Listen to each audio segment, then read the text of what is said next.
பங்கர்லயே உட்கார்ந்துகிட்டு ரவுஸ் பண்ணக்கூடிய ஆள் யாரு அப்படின்னா சாட்சாத் நம்ம தலைவர் ஜெலன்ஸ்கி தான். ஆனா அந்த ஆளுக்கு இப்படி ஒரு முடிவு வரும்னு யாருமே எதிர்பார்க்கல. டிக்கெட்டை கிழிச்சு கொடுத்துட்டாங்களா அப்படின்னு கேட்க கூடாது. அந்த லெவலுக்குலாம் இன்னும் நிலைமை மோசமாகல. ஏறக்குறைய அதை நோக்கி போகுது. காரணம் என்ன அப்படின்னா 2 விஷயங்கள் வருது. ஒண்ணு உள்ளூர் அரசியல், அதாவது யுத்தத்தை தொடர்ந்து நடத்தணும் அப்படின்னா அண்ணன் அமெரிக்கா டாலர்களை பம்ப் பண்ணணும் அப்படிங்கறதெல்லாம் தாண்டி உள்ளூர்ல மக்கள் யுத்தத்துக்கு வந்துகிட்டே இருக்கணும்.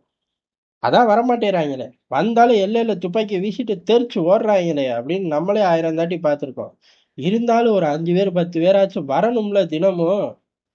அதுக்கே பிரச்சனை. அந்த பிரச்சனையை தீர்க்கிறேன் அப்படின்னு சொல்லி இவர்கள் இன்னொரு பிரச்சனையை கிளப்பி விட்டார்கள். அதையும் இனி வருங்காலங்கள்ல ஜெலன்ஸ்கி உண்மையாவே சூப்பர்மேன் ஆனா தான் இந்த யுத்தத்தை நடத்திட்டு போக முடியும். அந்த அளவு ஒரு ட்விஸ்ட் வந்துருச்சு. ரெண்டையும் தான் ஒண்ணா பார்க்க போறோம். நாளைக்கு எது லீவ் போட போறியா? ரெண்டையும் ஒண்ணா பார்க்க போறோங்கிறியே அப்படின்னு கேட்க கூடாது. ரெண்டும் ஒரே நாள்ல நடந்துருச்சு. இந்த ஆட்கள் ராணுவத்துக்கு வராததுக்கு என்ன காரணம் அப்படின்னா எல்லாருக்கும் தெரிஞ்ச விஷயம்தான். இதுல என்ன ஆச்சரியம்? தோத்துக்கிட்டே இருக்காங்க ஒரு பக்கம். நாட்டுக்காக நடக்கக்கூடிய சண்டை கிடையாது.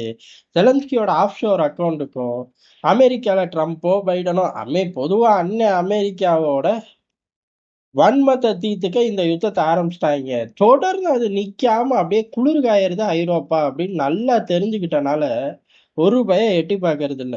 அப்படி ஒரு பயம் எட்டி பார்க்காததுக்கு இதான் காரணம். ஆனா ஜெலன்ஸ்கியோட டீம் இதுவரையும் சொல்லாத ஒரு விஷயத்த வெளில வந்து சொல்றாங்க. இந்த ஜெலன்ஸ்கிக்கு அடுத்து இல்ல அவருக்கு ஈக்குவலா இருக்கக்கூடியது அநேகமா ஜெலன்ஸ்கிக்கு ஏது டிக்கெட்டை கிழிச்சா உளவுத்துறை தலைவருக்கு ரஷ்யா டிக்கெட்டை கிழிச்சிடணும். இல்ல அப்படின்னா அந்த ஆளை தூக்கிட்டு வந்து ஜெலன்ஸ்கி இடத்துல உட்கார வைக்க அதிக வாய்ப்பு இருக்கு. அந்த ஆளோட கணக்கு கணிப்பு என்ன அப்படின்னா இந்த ரஷ்யால ஆட்களை பிடிக்கிறார்கள். பிடிச்ச ஆட்களை பேட்டி கொடுக்க சொல்றார்கள். அதாவது எங்களை தூக்கிட்டு வந்து அம்போன்னு விட்டு போயிட்டாங்க. நான் சாதா மக்கள் தான், பயிற்சி கிடையாது, ஒண்ணும் கிடையாது. என்னைய லாஜிஸ்டிக் சப்போர்ட்னு தான் கூட்டிட்டு வந்தாங்க. கடைசியில ஒரு நாள் லாஜிஸ்டிக், 2ஆம் நாள் யுத்தகலம், 3ஆம் நாள் இந்த யுத்தகலத்துல இருந்து எப்படியாச்சும் தப்பிச்சு வந்துடும், அவனுங்கள்ட்ட போய் சரண்டர் ஆனேன்னா சுட்டு கொன்றுவாங்க அப்படின்னு சொல்லி என்னை அம்போன்னு விட்டு தெரிச்சு ஓடிட்டாங்க அப்படின்னு ஏகப்பட்ட ஃபுட்டேஜ் நம்மளே பார்த்துருக்கோம். அந்த ஃபுட்டேஜ் எல்லாம் உக்ரைனுக்குள்ள வைரல் ஆக்கி உக்ரைன் மக்கள் மனசை கெடுத்துட்டாங்க. அதனால தான் உக்ரைனால யுத்தத்தை ஜெயிக்க முடியல அப்படின்ட்டாரு. ஆட்களை கூட்டிட்டு வர முடியல, ஆட்கள் கூட்டிட்டு வர முடியாதனால உக்ரைனால ஜெயிக்க முடியல. இதுக்கு காரணம் உக்ரைன் வலுவா தன்னோட பிரச்சாரத்தை உக்ரைனுக்குள்ளேயும் சரி உக்ரைனுக்கு வெளியிலயும் சரி இந்த ஆட்கள் சேர்க்கறதுக்காக கொண்டு போயிருக்கணும் அப்படின்னு இருக்காரு. நமக்கு தெரிஞ்சு ரஷ்ய வீரர்களை பிடிச்சிட்டு வந்து நாடகம் போட்ட ஏகப்பட்ட கதைகள் யுத்தத்தோட காலகட்டத்துல வந்துச்சு. முதல் அத்தியாயம் கூட வச்சுக்கலாம். அது போக ஒரு நாடகத்தை போட்டு கொடிய பறக்க விடணும்னா அதுல அண்ணன் அமெரிக்கா ஐரோப்பாவை தாண்டி ஒரு பிளேயர் இருக்கானான்னு கேட்டா சத்தியமா உலகத்துல இல்ல அப்படிங்கறதுதான் யதார்த்தமான உண்மை. அதை மீறி ரஷ்யா எப்படி ஜெயிச்சாங்க அப்படின்னு நமக்கு தெரியல. பொய் சொன்னாலும் பொருந்த சொல்லணும் கோபாலுங்கிற மாதிரி அவர் பாட்டு அடிச்சு விட்டார். அதுதான் தோல்விக்கு காரணம் அப்படின்னு சொல்லி அடிச்சு விட்டாரு. ஆனா மேற்கொண்ட ஆட்களை பிடிக்கிறதுக்கு இவனுங்க தயாராயிட்டாங்க. அதனாலதான் இப்ப இப்படி ஒரு சப்ஜெக்ட ஓபன் பண்றாங்கன்னு சொல்லி இருக்கிறவன் பூரா தெரிச்சு ஓட ஆரம்பிச்சிட்டாங்க உக்ரைனுக்குள்ள. இதை யாருமே எதிர்பார்க்கல. அதாவது அந்த ஆட்கள் எதிர்பார்க்கல. இவனுங்க வேற ஏதோ நினைச்சு கிளப்பி விட ஐய இந்த சப்ஜெக்ட பெரிய இதுதான் உலக பிரச்சனைங்கிற மாதிரி கிளப்பி விடுறாங்க. இப்படிதான் சும்மா இருந்த ஊரை கிளப்பி விட்டு யுத்த காலத்துல தள்ளி விட்டாங்க. இனி நம்ம எல்லாரையும் கொண்டு போய் தள்ளுறக்கு கிளப்புறாங்கன்னு புரிஞ்சுக்கிட்ட உக்ரைனியர்கள் தெரிச்சு ஓடி போயிட்டார்கள். இது ஜெலன்ஸ்கி எதிர்பாராத ஒரு ட்விஸ்ட். இந்த ட்விஸ்டுக்கு அடுத்த ஷாக்கா ஜெலன்ஸ்கி எப்பயுமே ஒரு சூப்பர்மேன் அப்படின்னு தான் முதல் கட்டமா நம்ம மனசுல எல்லாம் பதிய வச்சாங்க. நம்ம எல்லாம் ஒத்துக்கலைங்கிறது வேற விஷயம். ஆனா உண்மையிலேயே சூப்பர்மேனா மாறி தான் எல்லா விஷயத்தையும் அவர் சாதிக்கணும். காரணம் அவரை சுத்தி உள்ள 2ஆம் கட்ட தலைவர்களாகட்டும், இந்த யுத்தத்துக்காக பேச்சுவார்த்தை குழுன்னு ஒரு 5 பேர் இருப்பாங்க, தலைவன்னு ஒருத்தர் இருப்பான். இந்த மாதிரி ஏகப்பட்ட பேர்கள் இருப்பார்கள். எல்லா பேரும் ஓடுறாங்க. எது உக்ரைனை விட்டு ஓடுறாங்க. ஏற்கனவே வெளியில இருந்து காய்கள் நகர்த்திட்டு இருந்த அதிகாரிகள் எல்லாருமே, அதிகாரிகளோ தலைவனுங்களோ எல்லா பேரும் தொடர்பை துண்டிக்கிறாங்க. ஏன் அப்படின்னு கேட்டா எந்த நேரத்துலயும் யுத்தம் முடிஞ்சிடும். ஜெலன்ஸ்கியோட ஆளுன்னு நம்ம மேல பூரா முத்திரை குத்தி வச்சிருக்காங்க. போனா நம்மளால அரசியல் பண்ண முடியுமா அப்படின்னு தெரியல. அதை மீறி அரசியல் பண்ணி அங்க சுத்திக்கிட்டு இருந்தாலும் வேற ஒரு டீம் வந்துடும். வந்த உடனே ஊழல் குற்றச்சாட்டுல நம்மளை பூரா புடிச்சு போடுவாங்க. பேசாம கல்லா கட்டின வரையும் போதும்னு கிளம்ப ஆரம்பிச்சிட்டாங்க. எல்லா பேரும் ஐரோப்பால சிட்டிசன்ஷிப்பு, அங்கிட்டு தங்கிக்கிறேன் இங்கிட்டு தங்கிக்கிறேன் அப்படின்னு சொல்லி ஆப்ஷோர் அக்கௌண்ட் தான் பலமா இருக்கே. முழு டிரான்சாக்ஷனையும் ஒருத்தனாலே பிடிக்க முடியுது இல்லைல்ல.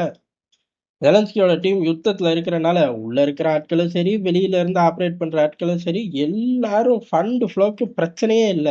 எல்லாத்தையும் கல்லா கட்டிட்டார்கள். குடும்பத்தை சேவ் பண்ணிட்டார்கள் ஒவ்வொரு ஊர்ல. அதனால வெவ்வேறு ஊர்களுக்குள்ள செட்டில் ஆகக்கூடிய வேலைகள்ல ரொம்ப தீவிரமா இறங்கிட்டாங்க. எங்கேயா இன்னைக்கு காலையில இவன் வேலைக்கு வரணும், வரலையே அப்படின்னு உள்ளூர்லயும் சரி, வெளியூர்லயும் தேடினா, இல்ல அந்த ஆள் வேலையை விட்டாரு. யுத்தத்துல ஏதுடா வேலையை விடுறது அப்படின்னு கேட்டா, அவர் ஆளை காணாமப்பா அப்படிங்கிறாங்க. எது உள்ளூர்லயான்னு கேட்டா வெளியூர்லயும் காணா. கடைசியில பார்த்தா அவர் ஆப்ஷோர் அக்கௌண்ட் நிறைஞ்சிருச்சு. எங்கிட்டோ செட்டில் ஆகக்கூடிய வேலைகளை ரொம்ப தீவிரமா, இதுலலாம் இந்த ஆட்கள் ஸ்மார்ட் தானே. இதே சேனல்ல இருக்கிறனால எங்க போய் கதவை தட்டணும் திறக்கணும், அங்க போய் நீட்டா செட்டில் ஆகணும் நல்லாவே தெரியும். அதனால ஈஸியா டீல் பேசி எல்லா பயிலும் கிளம்புறாங்க. இப்படி எல்லா பயனும் அப்படிங்கிறது எந்த அளவுக்கு போயிருச்சு குறுகிய காலகட்டம். அதாவது 2 வாரத்துக்குள்ள இவ்வளவு பெரிய மாற்றம். எது 3 வருஷமா ராணுவத்துல இருந்து தப்பிச்சு ஓடக்கூடிய ஆட்களை காட்டிலும் இந்த 2 வாரத்துல இந்த உள்வட்டம் ஜெலன்ஸ்கியோட உள்வட்டத்துல நடக்கிற இந்த அதிரடி அப்படிங்கிறது ஜெலன்ஸ்கி ஆட்டி வச்சிருச்சு. ஏன்னா ஒரு 100 பேர் இருக்காங்கன்னு தோராயமா வச்சுக்கிட்டா 90 பேர் காணாம போயிட்டாங்க. மீதி 10 பேர் எந்த நேரத்துலயும் காணாம போயிருவாங்க. இனி ஜெலன்ஸ்கி புது ஆளை ஹையர் பண்ணி உள்ள கொண்டு வர்றதும் ரிஸ்க். உள்ள கொண்டு வந்தாலும் சொன்ன பேச்சு கேட்க மாட்டாங்க. அப்படியே வந்தாலும் 3 வருஷம் அவன் கல்லா கட்டினத 3 நாள்ல கல்லா கட்டிட்டு ஓடணும்னு தான் துடிப்பான். காரணம் அங்க உள்ள அம்புட்டு பயலுகளும் அப்படிதான் இருக்காங்க.